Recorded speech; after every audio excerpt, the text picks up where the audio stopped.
हाँ जी, नमस्कार साथियों, कैसे हो आप सब। उम्मीद करता हूँ कि आप अच्छे होंगे। तो आप सभी का स्वागत है सनराइज एकेडमी के डिजिटल प्लेटफॉर्म पर। और अपन पढ़ रहे थे मूलाधिकार, भारतीय संविधान के जो भाग 3 में मूलाधिकार का प्रोविजन है उसके बारे में अपन अध्ययन कर रहे थे।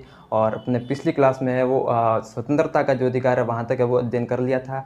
आज की क्लास में है वो जस्ट उसके जो अगला आर्टिकल है, तीसरा, शोषण के खिलाफ अधिकार, और जो धार्मिक स्वतंत्रता का अधिकार है और शिक्षा एवं सांस्कृतिक संबंधित जो अधिकार है उसके बारे में आज की क्लास में वो आज अपन अध्ययन करेंगे। तो आप है वो एक बार क्लास को अपने मित्रों के साथ शेयर जरूर करें ताकि उनको भी इस क्लास का बेनिफिट मिले।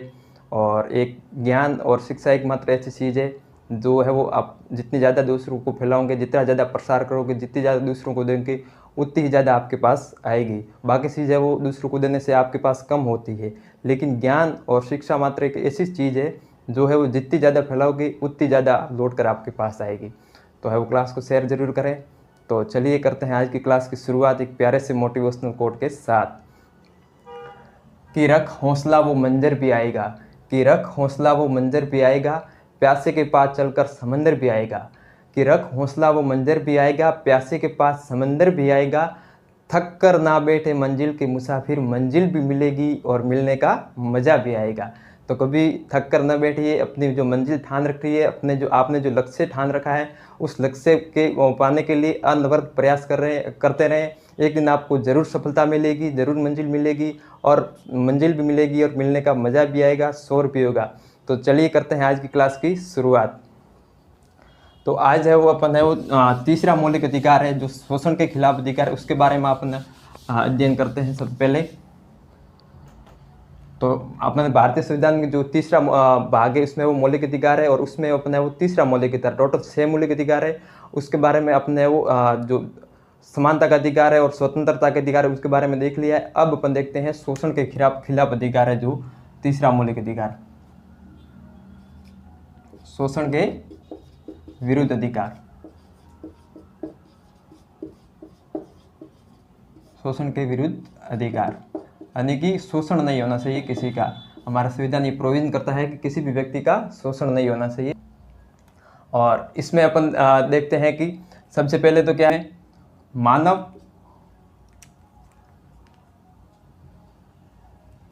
दुर्व्यापार एवं बलात्श्रम निषेध। मानव जो दुर्व्यापार है उसका वो नहीं होना चाहिए, मानव का दुर्व्यापार नहीं होना चाहिए। और जो बलात्श्रम होते हैं, जो न्यूनतम मजदूरी से कम मजदूरी दर पर काम करवाते हैं, और जो बेगार यानी कि बिना मेहनता न दिए जो काम करवाते हैं मजदूरों से, और उनका जो हरासमेंट होता है, उनका जो शोषण होता है वो नहीं होना चाहिए। तो आर्टिकल है वो जो शोषण के विरुद्ध अधिकार है। तो आर्टिकल 23 में क्या है, तो आर्टिकल 23 में तो मानव दुर्व्यापार यानी कि मानव मनुष्यों की जो खरीद बिक्री होती है, जिसमें पुरुष महिला बच्चे सभी आ जाते हैं, तो उनकी जो खरीद बिक्री होती है ये नहीं होना चाहिए। मानव का दुर्व्यापार नहीं होना चाहिए। साथ ही जो कुप्रथाएं होती है, जैसे दासी प्रथा, देवदासी प्रथा, दास प्रथा और वेश्यावृत्ति, ऐसी जो कुप्रथा हैं उसको भी है वो प्रतिबंधित किया गया है आर्टिकल 23 के तहत।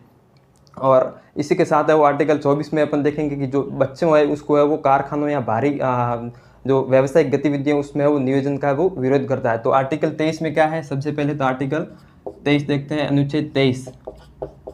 आर्टिकल 23 में है वो वह कि मानव दुर्व्यापार एवं बलात्श्रम पर प्रतिषेध। मानव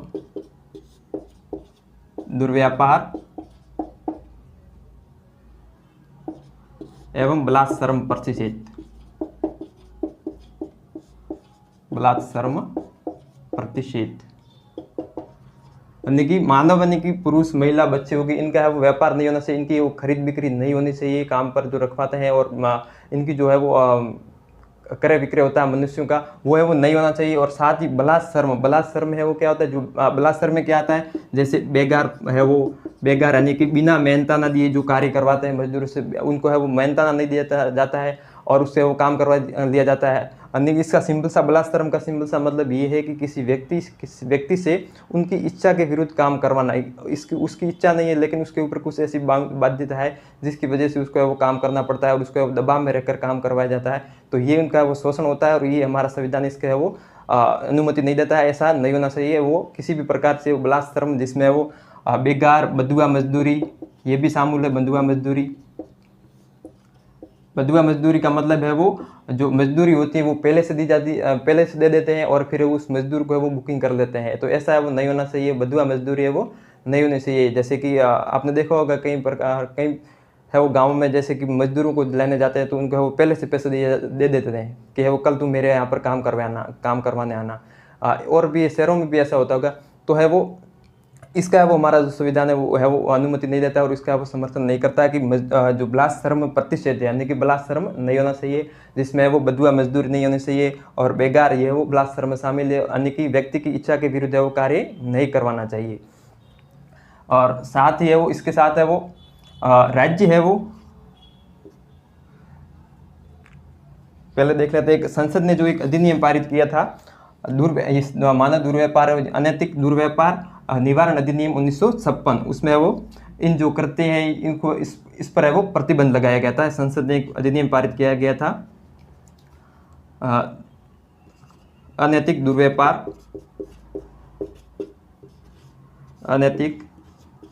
दुर्व्यापार निवारण अधिनियम 1956 कब पारित किया गया था? निवारण अधिनियम 1956 में एक अधिनियम पारित किया गया था और उसके तहत इन है वो जो मानव की दुर्व्यापार और वेश्यावृत्ति देवदासी प्रथा, दास प्रथा, इनको है वो जो ये कुप्रथा होती है इस पर है वो प्रतिबंध लगाने के लिए हमारी संसद ने एक अनैतिक दुर्व्यापार निवारण अधिनियम 1956 पारित किया और इस अधिनियम के तहत इन पर है वो प्रतिबंध लगाया गया। जो ये कुप्रथा इन पर है वो प्रतिबंध लगाया गया।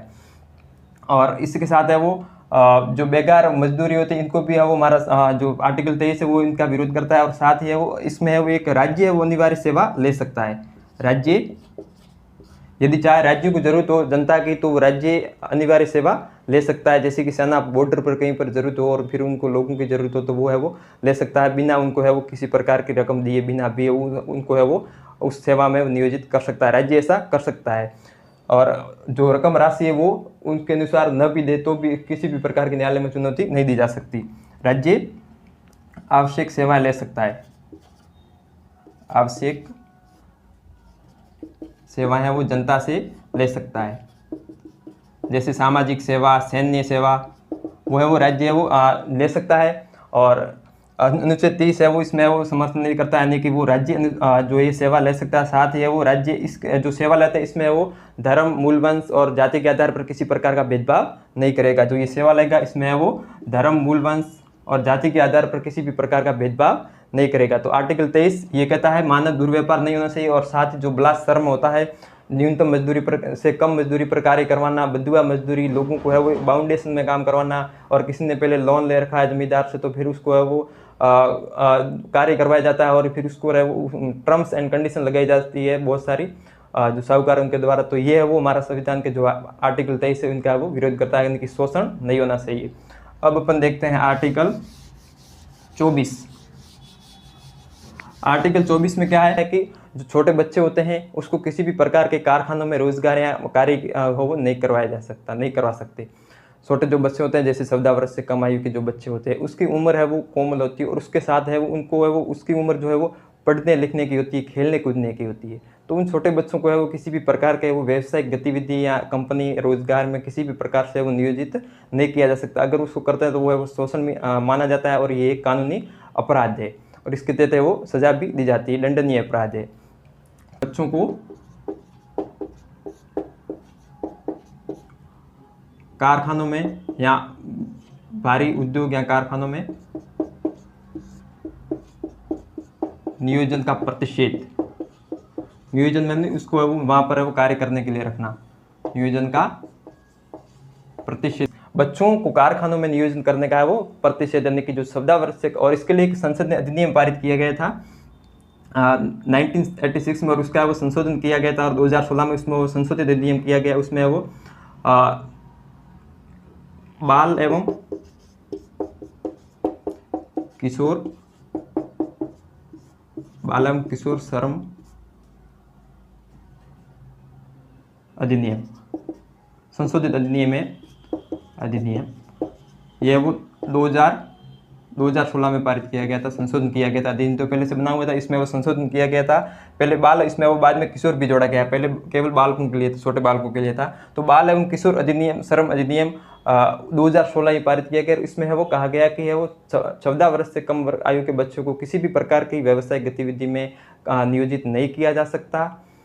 और इसके साथ ये भी कहा गया कि जो घरेलू कार्य होते हैं, जैसे कि आपसे कार्य, जैसे कि किसमें वो घरेलू छोटे बड़े व्यवसायिक कार्य होते हैं घर स्तर पर, डोमेस्टिक नहीं, यानी कि जो घर में होते हैं, जैसे कि माचिस की तीली बनाना और जो अपने माता पिता के साथ खेतों में काम करना, ये जो छोटे बड़े कार्य होते हैं घरेलू, इसमें है वो नियोजित किया जा सकता है। ये अधिकार कहता है कि जो घरेलू कार्य में है वो छोटे बच्चे हाथ बटा सकते हैं, घरेलू कार्य में बच्चे हाथ बटा सकते हैं, यानी कि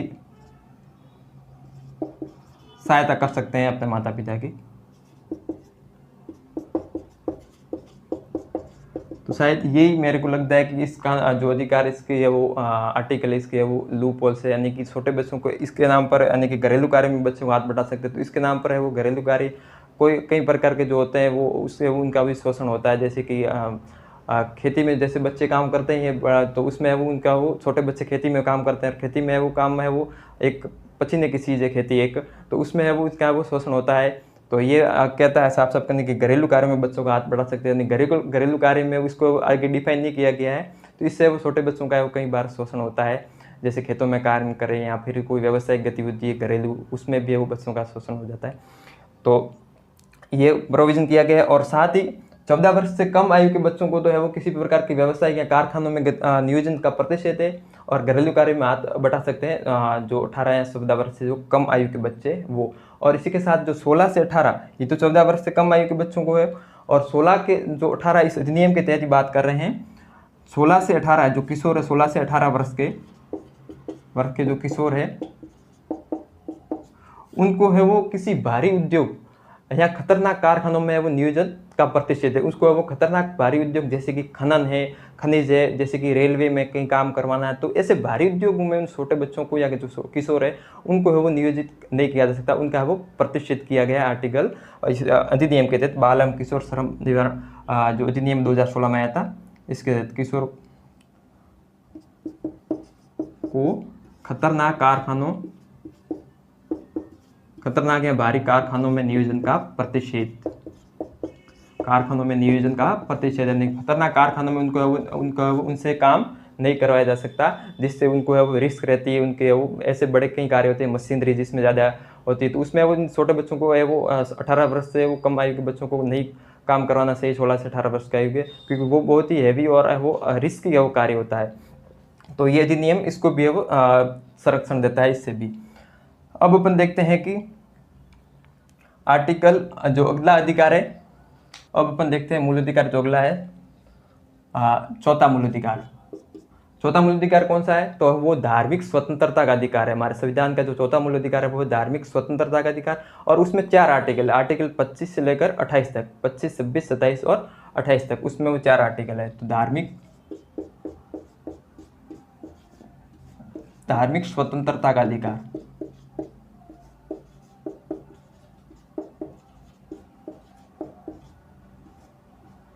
ये है वो हमारा जो मूल अधिकार चौथा, वो धार्मिक स्वतंत्रता का अधिकार है, और इसमें 4 आर्टिकल, आर्टिकल 25 से लगाकर आर्टिकल 28 तक। और इसमें वो अपन देखते हैं सबसे पहले 25, आर्टिकल 25, इसमें वो ये अधिकार है वो धार्मिक स्वतंत्रता, यानी कि व्यक्ति है वो जो है उनको धार्मिक स्वतंत्रता दी गई है, वो जो भी चाहे उस धर्म में रह सकता है, अपना धर्म बदल सकता है, और उसके अनुसार वो आचरण कर सकता है, उसको प्रचार प्रसार भी कर सकता है, और धार्मिक संस्थानों की स्थापना कर सकता है, उसको है वो चलायमान कर सकता है, उसका प्रबंधन कर सकता है, और उसके लिए रख रखाव के लिए जो संपत्ति इकट्ठी करनी है चल असल, तो वो भी कर सकता है। तो ये अधिकार है वो धार्मिक स्वतंत्रता का अधिकार, ये है वो स्वतंत्रता दी गई है। और अपन देखते हैं सबसे पहले इसमें वो 25 आर्टिकल 25 से 28 तक है। तो अपन देखते हैं 25वें आर्टिकल। 25 में क्या है? 25 में दिया गया है अंतःकरण की स्वतंत्रता, यानी कि आत्मसात अंतःकरण की है वो स्वतंत्रता है कि जो भी व्यक्ति चाहे तो वो किसी भी धर्म को मान सकता है, उस धर्म के अनुसार वो उसका आचरण भी कर सकता है, और साथ ही उस धर्म का वो प्रचार प्रसार भी कर सकता है। आर्टिकल 25 ये कहता है कि व्यक्ति चाहे तो उस धर्म को सार्वजनिक कर सकता है, यानी कि किसी को ऐसे दबे हुए धर्म को कोई दूसरा धर्म का मान रहा है और फिर वो दबाव में रहता है, ऐसा नहीं। उसको है वो खुले में वो दूसरा धर्म है वो का पालन भी कर सकता है जिस धर्म में रहता है वो, और उसका है वो आचरण भी कर सकता है, जैसे कि मंदिर में घंटे बजाना या फिर नमाज पढ़ना, पूजा पाठ, यज्ञ, ये सब है वो उस धर्म के अनुसार जो आचरण है वो कर सकता है। और साथ ही उस धर्म का प्रचार प्रसार भी कर सकता है, यानी कि उसको है वो उसका धर्म का प्रचार भी कर सकता है लोगों के बीच में और लोगों को जोड़ने के लिए। लेकिन इसमें ये भी प्रोविजन है कि हमारा संविधान इस बात की अनुमति नहीं देता है कि है वो जो धर्म है उसको किसी भी व्यक्ति को जबरन उसका धर्मांतरण करवाया जाए। अगर उसको ऐसा हुआ तो जो ये अंतःकरण की स्वतंत्रता है उसकी है वो हानि होगी, उसका हनन होगा।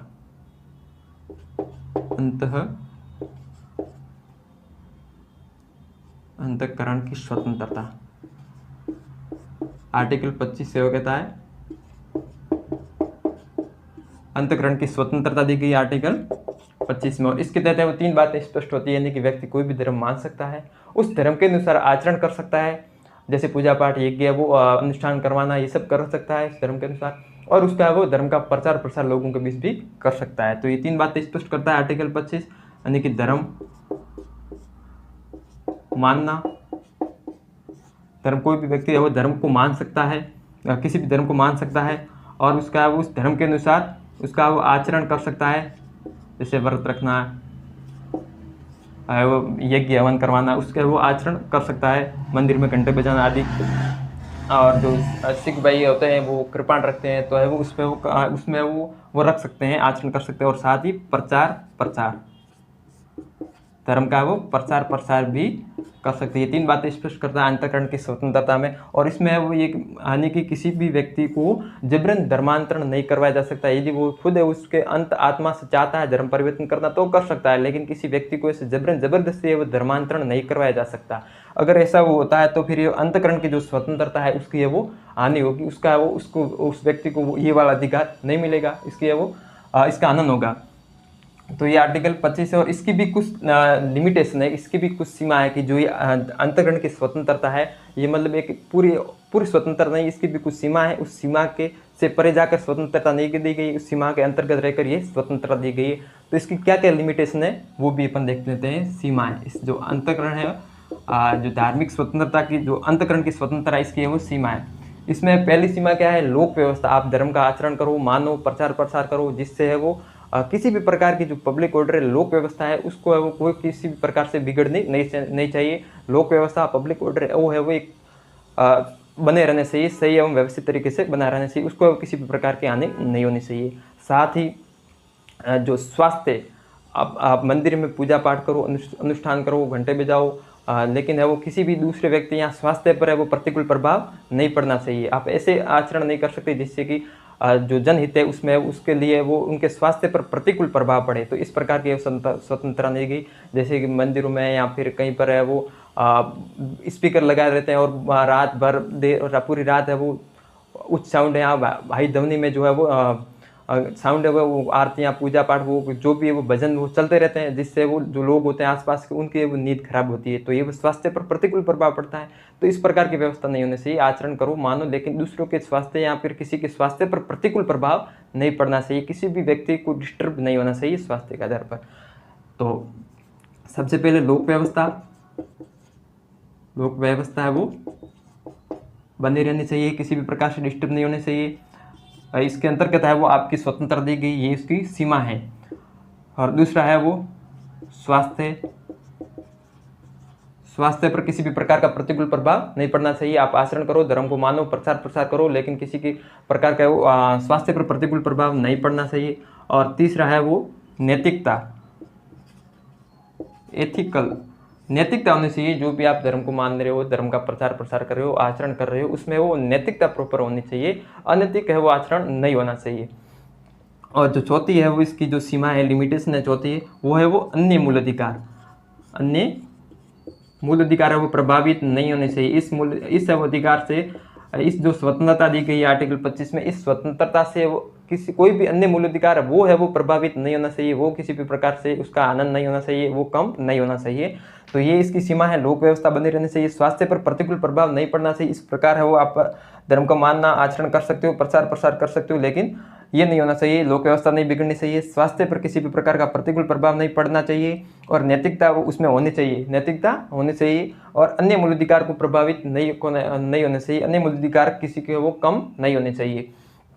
तो ये आर्टिकल 25 था। अब अपन देखते हैं आर्टिकल 26।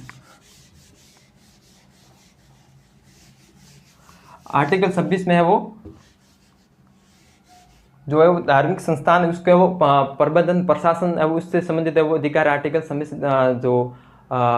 26 है वो धार्मिक मामलों का वो प्रबंधन और प्रशासन से संबंधित अधिकार है। इसमें वो आप धार्मिक जो अनुष्ठान होते हैं या धार्मिक संस्था उनकी स्थापना कर सकते हो, उनका प्रशासन कर सकते हो, उनके लिए प्रबंधन कर सकते हो, उनका वो उसके लिए उनके विकास के लिए वो उनको बनाने के लिए संपत्ति अर्जित कर सकते हो, चल अचल संपत्ति विधि के दायरे में रहते हुए। और तो ये वो आर्टिकल 26 है, अपन इसको भी देख लेते हैं। आर्टिकल 26 अनुच्छेद 26 है वो ये धार्मिक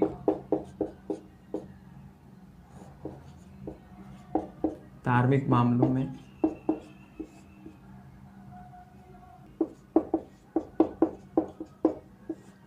वह प्रशासन संबंधित अधिकार है।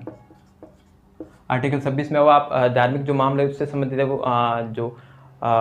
उसका स्थापना कर सकते हो और उसके वो प्रशासन कर सकते हो। ये आर्टिकल 26 में वो धार्मिक मामलों की स्थापना और प्रशासन का अधिकार है। और इसके साथ ही कहा गया है कि स्थापना और प्रशासन के साथ प्रबंधन धार्मिक मामलों की, यानी कि इस पर वो संस्था लिख सकते हैं,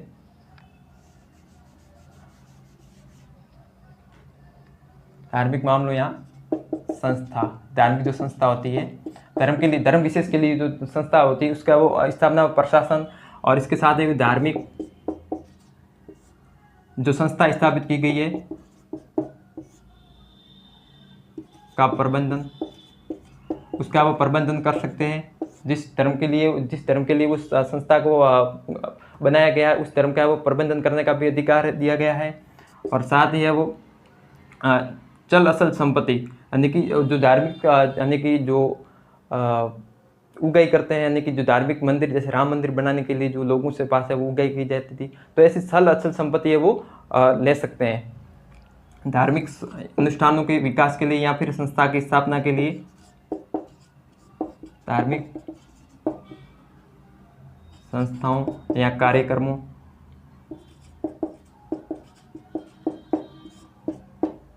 के लिए चल और असल संपत्ति। चल असल संपत्ति यानी कि कोई पैसे या फिर अचल संपत्ति जैसे कि कोई बिल्डिंग है, कोई ऐसी जमीन है, तो वो है वो अधिग्रहण अर्जित कर सकते हैं चल अचल संपत्ति। चल असल संपत्ति का चल अचल संपत्ति है वो अर्जित कर सकते हैं, अर्जित कर सकते हैं। और साथ ही वो 26(4) में ये भी है कि जो आप है वो उसका वो जो अचल संपत्ति है वो अर्जित की है उसका वो प्रबंधन करने का अधिकार है, चल अचल संपत्ति का प्रबंधन कर सकते हैं। और वो है वो विधि के दायरे में अंतर्गत, विधि के जो कानून बना हुआ है उसके अंतर्गत है, जो टैक्स लगता है तो वो टैक्स देना पड़ेगा, यानी कि उसके अंतर्गत है वो आप है वो ये चल अचल संपत्ति को है वो उसका प्रबंधन कर सकते हो विधि के दायरे के अंतर्गत, विधि के अनुसार, विधि के अनुसार है वो ये चल अचल संपत्ति का प्रबंध जैसे कोषाध्यक्ष बना सकते हैं, तो फिर वो है वो कर सकते हैं, लेकिन जो कानून है उसके अंतर्गत उसके दायरे में रहकर है वो प्रबंधन कर सकते हैं। तो ये आर्टिकल 26 का था, यानी कि स्थापना व प्रशासन। दूसरा में फिर उसका वो धार्मिक संस्थाएं कार्यक्रमों का प्रबंधन कर सकते हो, ये स्वतंत्रता दी गई है। और फिर तीसरा धर्म को कार्यों के लिए चल अचल संपत्ति को अर्जित कर सकते हो, उसको बनाने के लिए उसके लिए चल अचल संपत्ति को अर्जित कर सकते हो, और उसका प्रबंधन जो कोष आया है, फंड आया है, उसका वो प्रबंधन भी आप कर सकते हो, कोषाध्यक्ष वगैरह ये बना सकते हो, सचिव सब बना सकते हो। तो ये आर्टिकल 26 है। अब आर्टिकल देखते हैं जो 27वां है वो, ये 26वां मेरे ख्याल से समझ में आ गया होगा, यानी कि धार्मिक जो संस्था होती है कार्यक्रम उसका आयोजन, स्थापना, प्रशासन, प्रबंधन और उसके लिए चल अचल संपत्ति का वो जो चल अचल संपत्ति है उसको है वो अर्जित कर सकते हो विधि के दायरे में रहते हुए। अब अपन देखते हैं अगला वाला जो आर्टिकल है, आर्टिकल 27, 28 तक है, तो इसमें आर्टिकल 27 देखते हैं।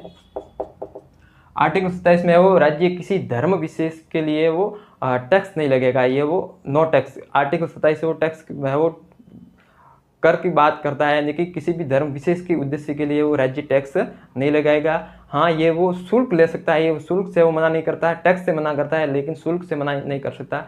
जैसे कि किसी भी जैसे हम जाते हैं कोई पवित्र स्थल बड़ा, तो वहाँ पर है वो टिकट कटती है, थोड़े पैसे देने पड़ते हैं, तो वो है वो ले सकते हैं। जैसे कि कोई भी मंदिर है या फिर कोई अच्छी पर्यटक स्थल है, तो फिर वहाँ पर है वो धार्मिक पर्यटक स्थल, तो वहाँ पर जो टिकट देनी पड़ती है वो पैसे वो है वो केवल उसके वो रख रखाव और जो आते हैं यात्रियाँ, जो लोग आते हैं उनकी सुविधा के लिए वो टैक्स लेते हैं। अब जो टैक्स नहीं, सॉरी, जो शुल्क लेते हैं वो ले सकते हैं, लेकिन किसी भी प्रकार का राज्य है वो कर नहीं लगाएगा, टैक्स नहीं लगाएगा। तो कहीं पर घूमने जाते तो वो टिकट देनी पड़ती है, तो वो है वो दे सकते हैं, उसके लिए वो अधिकार मना नहीं करता। लेकिन जो राज्य को है वो टैक्स लगाने से मना करता है, शुल्क लेने से मना नहीं करता है। जो भी मंदिर या जो संस्था होती है वो शुल्क लेती है, वो केवल उसके रखरखाव, विकास और लोगों की सुविधा के लिए लेती है। तो राज्य किसी धर्म विशेष के विकास हेतु टैक्स है वो कर नहीं लगाएगा, कर नहीं लगाएगा। ये आर्टिकल कौन सा कहता है? आर्टिकल 27। आर्टिकल 27 में एक ही बात याद रखनी है कि नो टैक्स।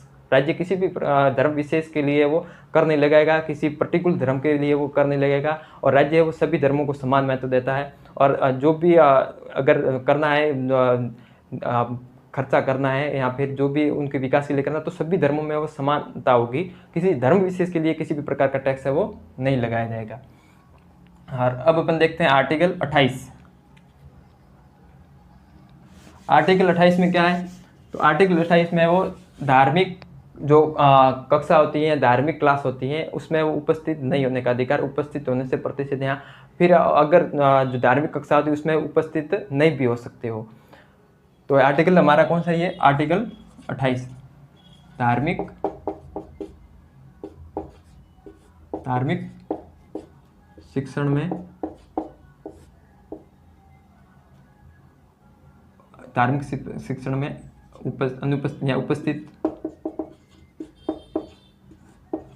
उपस्थित होने की स्वतंत्रता है। तो धार्मिक धर्म विशेष की जो क्लासें होती है उसमें वो कोई भी विद्यार्थी या जो दूसरे धर्म का विद्यार्थी या कोई भी विद्यार्थी है वो उस क्लास में वो अगर नहीं बैठना चाहे तो वो ऐसा कर सकता है। धार्मिक क्लास में वो उपस्थिति की बाध्यता नहीं है कि धार्मिक क्लास में वो जरूरी बैठना भी पड़ेगा, ऐसी बाध्यता कोई नहीं है। हमारा आर्टिकल 28 साफ साफ कहता है कि धार्मिक क्लास की जो शिक्षण होता है उसमें वो उपस्थिति अनिवार्य नहीं है। अगर उसके अनुसार वो अगर बैठना चाहे तो बैठ सकता है, नहीं बैठना चाहे तो वो अनुपस्थित भी रह सकता है धार्मिक शिक्षण की क्लास में। तो ये आर्टिकल कौन सा है? आर्टिकल 28 है वो धार्मिक तो शिक्षण की जो क्लास होती है उसमें वो अनुपस्थित या उसके वो स्वतंत्रता दी गई, उपस्थित रह सकता है, अनुपस्थित रह सकता है। और धार्मिक शिक्षण है वो कौन कौन से संस्था में धार्मिक शिक्षण दिया जा सकता है? तो है वो जैसे प्राइवेट विद्यालय, उसमें वो धार्मिक शिक्षा है वो दी जा सकती है। जो गवर्नमेंट राज्य सरकार द्वारा जो चलाई जाने वाली जो संस्था होती है, राज्य सरकार की जो संस्था होती है, सरकारी संस्था, उसमें वो धार्मिक शिक्षा है वो नहीं दी जा सकती। और राज्य द्वारा चलाई जाने राज्य द्वारा वित्त पोषित और किसी न्यास के द्वारा जो उसका वो चलाई, उसके विशेष न्यास के लिए किसी उद्देश्य विशेष के लिए वो स्थापित की गई है, तो उसके लिए है वो उसमें वो धार्मिक शिक्षा दी जा सकती है। तो किस किस में वो विद्यालय में नहीं दी जा सकती धार्मिक शिक्षा, और किन किन विद्यालयों में संस्थाओं में दी जा सकती है? तो है वो सरकारी या राज्य सरकारी विद्यालय या संस्थाओं में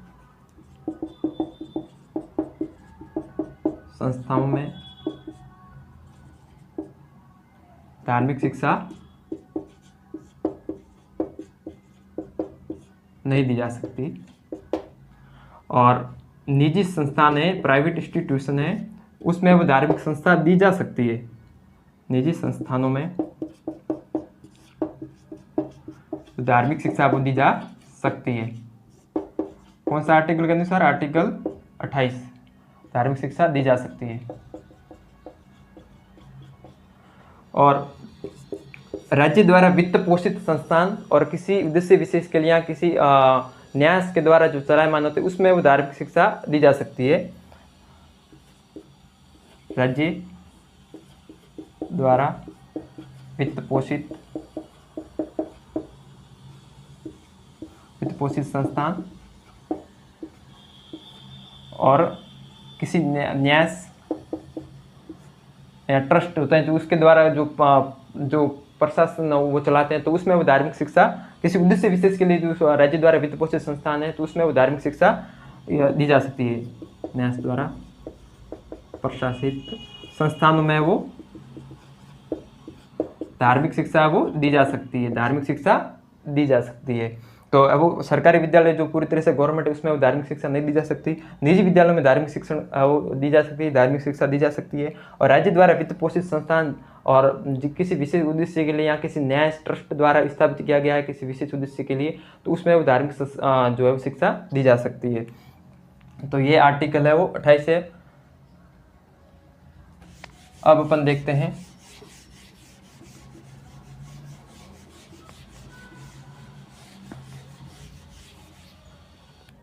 एक जो अपन ने वो आर्टिकल 26 देखा था, उसमें वो उसकी भी कुछ लिमिटेशन है, वो अपन ने नहीं लिखी, तो अब देख लेते हैं। उसकी वो 3 लिमिटेशन है। जैसे कि आर्टिकल 25 की वो 4 लिमिटेशन थी, 4 सीमाएं थी। तो जो आर्टिकल 26 है जिसमें वो धार्मिक संस्थानों की स्थापना, प्रशासन और उसके वो चल अचल संपत्ति का अधिग्रहण, प्रबंधन से संबंधित जो 26वां आर्टिकल अपन ने देखा था, धार्मिक कार्यक्रम अनुसंधानों के जो प्रबंधन से संबंधित अधिकार है, उसमें उसकी भी सीमा है, वो अपन देख लेते हैं। वहाँ पर अपन ने नहीं देखी, अब देख लेते हैं। उसकी 3 सीमाएं, जैसे 25 में 4 सीमा देखी थी, तो इसमें केवल 3 है जो मूल अधिकार से संबंधित है, वो इसमें नहीं है। इसमें कौन कौन सी, इसमें 3 सीमाएं केवल। क्या क्या नहीं, नैतिकता बनी रहनी चाहिए, यानी कि पहले लोक व्यवस्था, आर्टिकल 26 में जो देखा था उसकी है वो सीमा देख रहे हैं अपन। जैसे 25 की 4 सीमाएं थी, तो 26 की है वो 3 सीमा है। कितनी सीमा है? 3 सीमा है। लोक व्यवस्था, पब्लिक ऑर्डर वो डिस्टर्ब नहीं होना चाहिए, और साथ ही वो नैतिकता होनी चाहिए, नैतिकता और स्वास्थ्य। ये जो अपने आर्टिकल 26 देखा था, आर्टिकल जो 26 जिसमें वो अपन ने देखा था धार्मिक संस्थानों की स्थापना, प्रबंधन, जो अचल अचल संपत्ति का एक अर्जित करना और उसका प्रबंधन करना, तो उसकी भी ये वो 3 सीमा है। लोक व्यवस्था बने रहनी चाहिए, नैतिकता होनी चाहिए, और उसके वो आप प्रशासन करो, आप उसकी स्थापना करो, प्रशासन करो, उसमें वो लोक व्यवस्था बनी रहनी चाहिए, नैतिकता बनी रहनी चाहिए, और स्वास्थ्य किसी भी प्रकार से प्रतिकूल प्रभाव नहीं पड़ना चाहिए। इसमें वो जो 25 में जो मूल अधिकार से संबंधित प्रावधान था कि मूल अधिकार हनन नहीं होना चाहिए दूसरों का, वो ऐसा इसमें वो नहीं है। तो ये एक बात है, वो इसमें वो ऐड कर लेना 26 में। अब अपन देखते हैं आर्टिकल जो ये जो अधिकार था, धार्मिक स्वतंत्रता का अधिकार, चौथा आर्टिकल ये कंप्लीट हो गया। इसमें वो आर्टिकल 24 से लगाकर 25 से 28 तक इसमें अनुच्छेद थे। अब अपन देखते हैं इसी से अगला वाला आर्टिकल जो है वो सांस्कृतिक एवं शिक्षा संबंधित अधिकार है, 5वां मूल अधिकार है। सांस्कृतिक, कौन सा अधिकार देख रहे हैं? सांस्कृतिक व शिक्षा का अधिकार।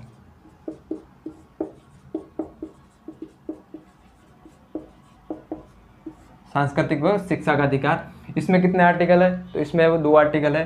28 तक देख लिया, आर्टिकल 29 और आर्टिकल 30। इसमें वो 2 ही आर्टिकल है, और ये है वो पूरी तरह से यानी कि अल्पसंख्यकों को समर्पित है, ऐसा अपन कह सकते हैं। अल्पसंख्यकों के लिए है सांस्कृतिक व शिक्षा का अधिकार। अधिकार कौन सा है? 5वां। और इसमें आर्टिकल 29 में क्या लिखा हुआ है? तो आर्टिकल 29 में लिखा हुआ है ये कि जो अल्पसंख्यकों वर्ग के राज्य के किसी भी क्षेत्र में निवास करने वाले अल्पसंख्यकों है वो उसकी है वो लिपि, भाषा और उसकी संस्कृति का संरक्षण है। अल्पसंख्यकों के हितों का संरक्षण। अल्पसंख्यक किसे कहेंगे? तो इसकी वो हमारे संविधान में कोई डेफिनेशन नहीं है अल्पसंख्यकों की, लेकिन जो भी अन्य जो आबादी होती है या अन्य जो धर्म होते हैं उसमें है वो जो उसकी वो 50% से भी कम जनसंख्या होती है जिस धर्म की, तो उनमें वो अल्पसंख्यक जनरली माना जाता है। जैसे कि मुस्लिम है, बौद्ध, ये सब है वो अल्पसंख्यक में आते हैं। ईसाई ये अल्पसंख्यक में आते हैं, हिंदू नहीं आते, हिंदू को छोड़कर। तो ये वो अल्पसंख्यकों के हितों का संरक्षण, आर्टिकल 29 में ये लिखा हुआ अल्पसंख्यक वर्गों के हितों का संरक्षण। और इसी के साथ है वो ये कहा गया है कि जो अल्पसंख्यक है उनके लिए किसी भी भारत के किसी भी राज्य क्षेत्र में निवास करने वाले अल्पसंख्यकों के लिए उनकी भाषा, लिपि और संस्कृति को वो संरक्षित करने का अधिकार है। आर्टिकल 29 में ये लिखा गया कि भारत के किसी भी राज्य क्षेत्र में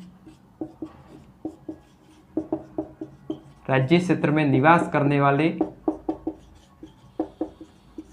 अल्पसंख्यकों को क्या अधिकार है? भाषा, लिपि, भाषा व संस्कृति, लिपि, भाषा व संस्कृति के संरक्षण का अधिकार दिया गया आर्टिकल 29 के तहत ही। यानी कि वो अपनी लिपि, भाषा और संस्कृति को है वो बनाए रख सकते हैं, उसका वो संरक्षण कर सकते हैं, आर्टिकल 29 ये कहता है। तो आर्टिकल 29 है वो अल्पसंख्यकों के हितों का संरक्षण से संबंधित है और भारत के किसी भी राज्य क्षेत्र में निवास करने वाले अल्पसंख्यकों को उनकी लिपि, भाषा और संस्कृति के संरक्षण करने का उनको वो अधिकार दिया गया है। और साथ ही इसमें वो किसी भी अल्पसंख्यकों को है वो राज्य है वो किसी भी संस्थान में, राज्य के किसी भी संस्थान में धर्म, मूल, वंश और जाति और भाषा के आधार पर किसी भी प्रकार का भेदभाव नहीं करेगा। जो अल्पसंख्यक है उनमें राज्य के किसी भी संस्थान में राज्य द्वारा वित्त पोषित या राज्य के किसी भी संस्थान में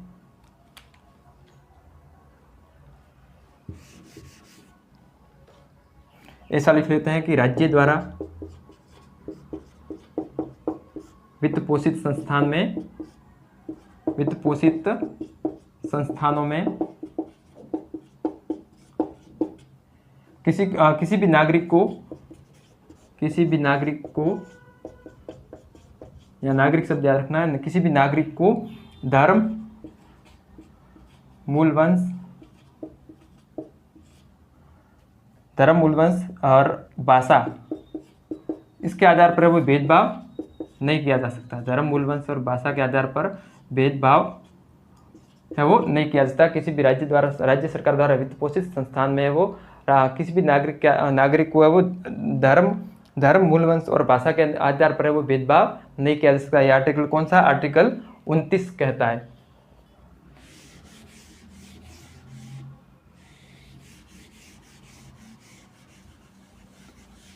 अब अपन देखते हैं इसके जो अगला वाला आर्टिकल है, आर्टिकल 30। तो ये सांस्कृतिक और शैक्षणिक का अधिकार है। अपन इसमें देख रहे हैं आर्टिकल 29 और 30 दो है और इसमें अब अपन ने आर्टिकल 29 देख लिया है। अब अपन आर्टिकल 30, आर्टिकल अनुच्छेद 30, इसमें क्या है? शिक्षण संस्थानों की स्थापना। आर्टिकल 30 में शिक्षण, ये अल्पसंख्यकों को संबंधित है। ये भी आर्टिकल शिक्षण संस्थानों की स्थापना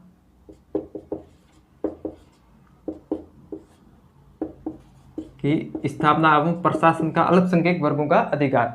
स्थापना एवं प्रशासन का अल्पसंख्यक वर्गों का अधिकार। अल्पसंख्यक वर्गों का अधिकार। ये आर्टिकल कौन सा? आर्टिकल 30। यानी कि अल्पसंख्यक वो अपनी रुचि के अनुसार वो, जैसे कि अपन देखें आर्टिकल 30(1), इसमें वो अल्पसंख्यक अपनी रुचि के अनुसार अपना शिक्षण व्यवस्थाओं की, जो शिक्षण संस्थानों की स्थापना कर सकते हैं।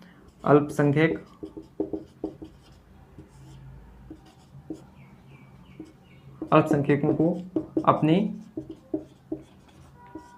रुचि की शिक्षण संस्थानों की स्थापना की स्वतंत्रता दी गई है। रुचि की शिक्षण संस्थानों की स्थापना, शिक्षण संस्था उसको रुचि के अनुसार, जो अल्पसंख्यक है उनकी रुचि के अनुसार वो अपने वो शिक्षण संस्था की स्थापना कर सकते हैं और उसको वो प्रशासित कर सकते हैं कि स्थापना एवं प्रशासन का अधिकार। प्रशासन है वो चला सकते हैं, वो उसके रुचि के अनुसार है वो शिक्षण संस्थानों की स्थापना भी कर सकते हैं और उसका वो प्रशासन और प्रबंधन भी कर सकते हैं। अल्पसंख्यकों को ये अधिकार दिया गया आर्टिकल 30(1) के तहत। और आर्टिकल 30(1)(a) में ये भी प्रोविजन है कि किसी भी राज्य सरकार या फिर जो गवर्नमेंट जो है वो अल्पसंख्यकों की जो संस्था होती है उसका अनिवार्य अधिग्रहण करती है, तो उसमें वो क्षतिपूर्ति की रकम इतनी होनी चाहिए कि वो आर्टिकल जो 30 है इसका वो हनन नहीं होना चाहिए। यानी कि जो अल्पसंख्यक वर्गों को जो अधिकार दिया गया है उसका है वो हनन नहीं होना चाहिए। तो आर्टिकल 30(1)(a) में ये भी प्रोविजन है कि जो राज्य अल्पसंख्यक वर्गों की जो संपत्ति होती है, संस्थान होती है, उसका वो अनिवार्य अधिग्रहण करते समय उनको वो क्षतिपूर्ति की रकम इतनी दी जानी चाहिए ताकि वो उनको उसके वो पूर्ति हो जाए। और जो आर्टिकल 30 है इसका वो किसी भी प्रकार से अनंत नहीं होना चाहिए। सामान्यतः किसी भी वो राज्य जो है वो किसी भी संस्थान या का राष्ट्रीयकरण करती है तो फिर वो जो उसको क्षतिपूर्ति रकम वो राज्य जितना चाहे उतना दे सकता है, उसकी मर्जी के अनुसार दे सकता है, उसको अब न्यायालय में चुनौती नहीं दी जा सकती। लेकिन जो अल्पसंख्यक वर्गों की जो संस्थान होती है, जो भी अनुष्ठान या भी जो संस्थान होती है अल्पसंख्यकों के लिए, तो शिक्षण संस्थान होती तो उसके लिए वो क्षतिपूर्ति की रकम इतनी होनी चाहिए, इतनी दी जानी जरूरी है राज्य गवर्नमेंट के द्वारा, जिससे कि आर्टिकल 30 का वो अनंत नहीं हो, पूरी की पूरी रकम दी जाती है। तो ये कि अनिवार्य अधिग्रहण, अल्पसंख्यकों की जो संपत्ति का अनिवार्य अधिग्रहण है, संपत्ति के अनिवार्य अधिग्रहण के समय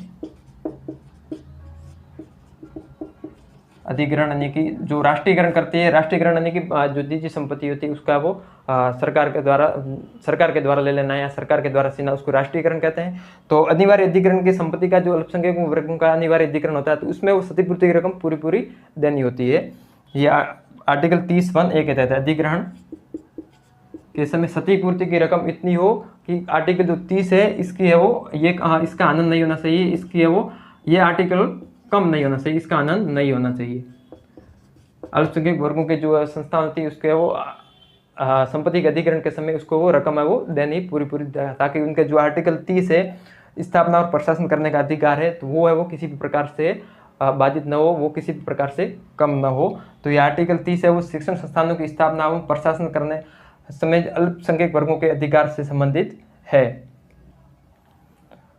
और इसी के साथ है वो राज्य जब किसी भी शिक्षण संस्थानों या किसी भी संस्थानों को है वो वित्त सहायता या अनुदान उपलब्ध करवाता है तो जो अल्पसंख्यक इसके साथ भी किसी प्रकार का भेदभाव नहीं होगा, इसको भी वो समान राशि उपलब्ध करवाई जाएगी। राज्य द्वारा किसी भी संस्थानों में जो शैक्षणिक संस्थानों में जो अनुदान दिया जाता है तो उसमें वो जो अल्पसंख्यक वर्गों की जो संस्था होती है उसमें भी किसी प्रकार के भेदभाव नहीं होगा, उसको भी वो बराबर अनुदान दिया जाएगा। राज्य द्वारा अनुदान देने में समानता, अनुदान या सब्सिडी या उनके विकास के लिए जो भी रकम देती है तो उसमें वो अल्पसंख्यकों के जो संस्थान होती है इसमें भी किसी प्रकार का भेदभाव नहीं होगा, इसको भी वो समान राशि मिलेगी, जिसकी जितनी दूसरे संस्थानों को मिलती है उसकी उतनी की उतनी इन संस्थानों को भी मिलेगी। और ये जो संपत्ति का अधिग्रहण अधिनियम है वो नहीं होना चाहिए। अल्पसंख्यकों की संपत्ति को जब अधिग्रहण कर रहे हैं तो उनकी वो क्षतिपूर्ति रकम पूरी देनी होती है। संविधान संशोधन कौन सा किया गया था? 44वां संविधान संशोधन। कौन सा? यहाँ पर लिख लेता हूँ मैं, 44वां संविधान संशोधन किया गया था। कब? 1978 में। उसमें ये प्रोविजन किया गया था कि अल्पसंख्यकों की जो संस्थान जो संपत्ति होती है उसके अधिग्रहण के समय उनको क्षतिपूर्ति रकम इतनी देनी होती है ताकि उनका वो आर्टिकल 30 का आनंद न हो, यानी कि क्षतिपूर्ति की रकम है वो पूरी देनी होती है। और इसी के साथ है वो जो 44वें संविधान संशोधन से भी जो आर्टिकल 31 अगले आर्टिकल देखेंगे, आर्टिकल 31 ये तो पूरा हो गया सांस्कृतिक एवं शिक्षा के संबंधित अधिकार है जो कि है वो कहाँ तक था? 29 और 30 दोनों ही थे इसमें। और आर्टिकल 31 है वो संपत्ति का अधिकार था, पहले था अधिकार, अब तो इसको हटा दिया गया। संपत्ति का अधिकार इसको भी कौन से अनुच्छेद के तहत हटाया गया? कौन से संविधान संशोधन के तहत हटाया गया? तो इसको भी वो 44वां संविधान संशोधन 1978 से वो हटाया गया। अब है वो ये पहले संपत्ति का अधिकार है वो मूल अधिकार था, लेकिन अब है वो मूल अधिकार नहीं है। अब ये कैसा अधिकार है? अब ये वो संवैधानिक अधिकार है। आर्टिकल 31 में जो संपत्ति का अधिकार था उसको निरसन कर दिया गया, इसको हटाया दिया गया है। किस संविधान संशोधन के द्वारा? तो 44वां संविधान संशोधन, 44वां संविधान संशोधन 1978 के माध्यम से इसको वो निरसन कर दिया गया है, इसको हटा दिया गया है। और साथ ही इसको अब है वो आर्टिकल 300A में रखा गया है और इसको वो अब ये कैसा अधिकार है? अब ये वो संवैधानिक अधिकार है। संपत्ति का अधिकार है, मूल अधिकार नहीं है, बल्कि कैसा अधिकार है? संवैधानिक अधिकार है, संवैधानिक अधिकार। अब ये कौन से आर्टिकल में? आर्टिकल 300A में रख दिया गया है, आर्टिकल 31 से हटा दिया गया है। तो ये आर्टिकल थे, अपन ने देखे आज की क्लास में। आर्टिकल है वो जो शोषण के विरुद्ध अधिकार वो देखा, फिर है वो धार्मिक स्वतंत्रता का अधिकार वो देखा, और फिर है वो सांस्कृतिक और शैक्षणिक अधिकार जो 5वां था वो देखा। अब और ये जो 31वां आर्टिकल 31 था, इसमें वो संपत्ति का अधिकार था। अब ये खाली ये रिक्त है, इसको वो संपत्ति का अधिकार हटा दिया गया है 44 संविधान संशोधन के द्वारा, और इसको 300A में रख दिया गया है। अब ये मूल अधिकार नहीं है संपत्ति का अधिकार, बल्कि कैसा अधिकार है, ये एक संवैधानिक अधिकार है। और ये वो कौन से आर्टिकल में रखा गया है, तो आर्टिकल 300A में रखा गया। तो चलिए आज के लिए इतना ही, मिलते हैं अगले समय। और आप वो क्लास को शेयर जरूर करें। मैं उम्मीद करता हूँ कि आप क्लास को अच्छी लगी होगी आपको और समझ में आ गई होगी। और तो चलिए मिलते हैं, अपने मित्रों के साथ शेयर जरूर करें। चलिए मिलते हैं अगले समय, तब तक के लिए थैंक यू।